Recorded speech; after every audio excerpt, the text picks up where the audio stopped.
What does the win at Imola do for Verstappen's confidence after 2 DNFs in the Red Bull, and how disappointing was it that Ferrari couldn't deliver in front of a home crowd? Well, I think it certainly shows that Red Bull, if they were a little bit behind Ferrari, they've certainly closed that gap, or that gap is going to fluctuate a little bit. Red Bull certainly seemed to have the upper hand this weekend, and Verstappen has to be a major confidence boost, not just for him, but his teammate Sergio Perez as well.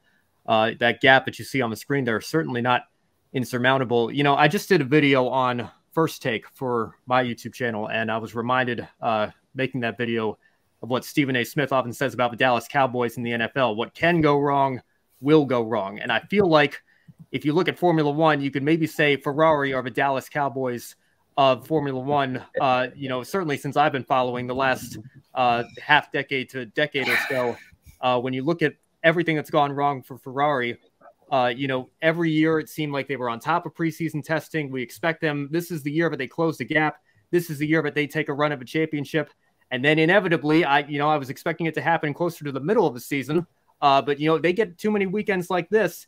It goes back to that same saying, what can go wrong will go wrong. Ferrari are a team that haven't won a driver's championship since 2007 with Kimi Räikkönen. They haven't won the constructors since 2008, and there wasn't anything to celebrate that year. It was like Mercedes experienced at Abu Dhabi. They just lost the driver's championship with Lewis. Ferrari were going through the heartbreak with Felipe Massa in Brazil, so certainly nothing to celebrate in that moment. And ever since then, they have not been able to win either championship in Formula One.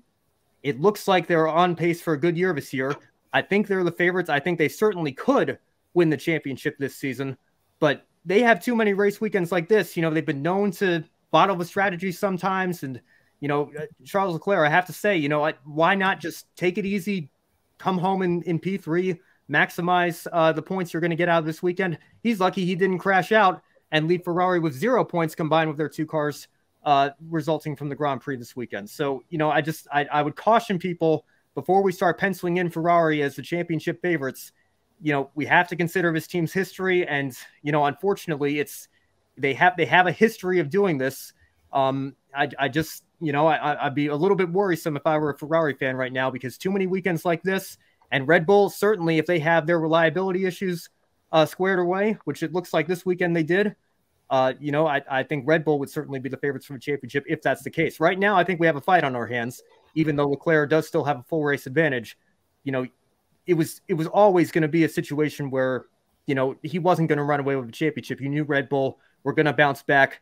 And, again, they can't have too many weekends like they had today, because it was absolutely a disaster. I have to say, I really like Ben's comparison, calling Ferrari the Dallas Cowboys of Formula One. America's team, and everybody likes to pick on the Cowboys. And Not Ferrari. Just because I'm an Eagles fan.